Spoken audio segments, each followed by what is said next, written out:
I was told it would be impossible to trace records of slave ownership, let alone my ancestors who were enslaved on plantations in Jamaica. They said no one had ever tried because public records simply didn't exist. In the 1990s, undeterred, I embarked on a journey of discovery that would lead from suburban North London to Jamaica and ultimately back 200 years to the Gold Coast of Africa.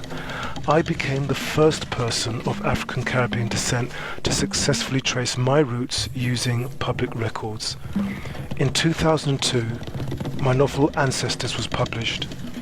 Ancestors is about my great-great-great-grandfather, the African John Alexander Crooks, who was kidnapped on the west coast of Africa and enslaved on the Cousins Cove sugar plantation, Jamaica. It's a narrative of the controversial history of Britain's transatlantic slave trade. The Voice newspaper described Ancestors as Britain's answer to Alex Haley, author of the Pulitzer Prize-winning book Roots. What followed was a yearning among people of African Caribbean descent in the UK to do likewise and explore their ancestry. My publisher wanted me to write another book, this time answering a number of unanswered questions about how to start tracing back and where to go looking for information.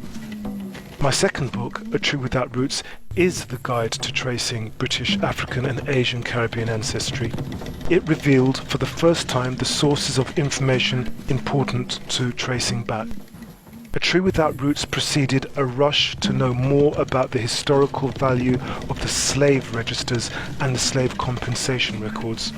So I've made it my mission to use my unique insights into black history and ancestry, and to quote J.A. Rogers, to increase the self-respect of black and British people, young and old, giving them a more brighter, more optimistic outlook. I'm also about trying to help people from other cultural backgrounds to view black and British history through a more appreciative lens. For more information about my activities, go to www.paulcrooks.info or just Google Paul Crooks.